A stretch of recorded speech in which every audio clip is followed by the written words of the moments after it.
High, আসসালামু আলাইকুম। শারমিন কিচেনে আপনাদেরকে স্বাগতম। আজকে একটা নতুন রেসিপি করব। এর জন্য আমরা প্রথমে 2 কাপ আটা নিয়ে নিয়েছিলাম। আপনারা চাইলে আপনাদের পরিমাণ মতো আটা নিয়ে নেবেন। এরপর আমরা এর মধ্যে তেল দিয়ে ভালো করে এটাকে মিশিয়ে নিয়ে এর মধ্যে পানি দিয়ে ভালো করে একটা ডো তৈরি করে নিব। এরপর একটি পাত্রে কর্নফ্লাওয়ার এবং তেল দিয়ে ভালো করে মিক্স করে নিব।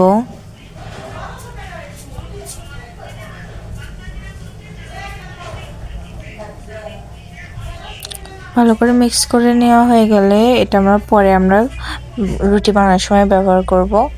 এরপরে দেখব ডোটার কিছুক্ষণ রেখে দেওয়ার কারণে এটি অনেকটা ফুলে গেছে। এরপর এটাকে আমরা অনেক পাতলা করে বেলে নেব।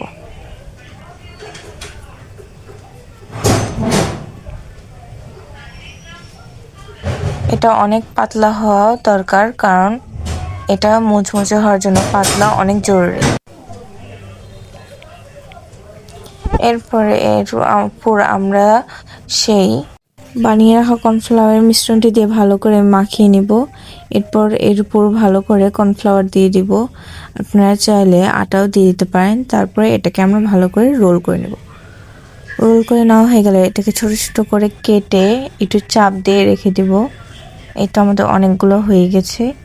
এরপর এটির জন্য আমরা শিরা তৈরি করব। এর জন্য একটা চিনির মধ্যে 2 কাপ চিনির মধ্যে 2 কাপ পানি অ্যাড করে ভালো করে জাল করে নেব।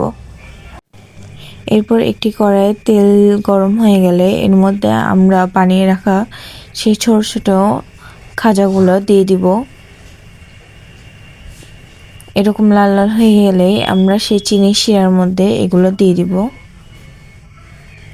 এরপর আমরা 5 মিনিট এর মধ্যে ভিজিয়ে রাখবো। এই তো হয়ে গেল মজাদার খাজা।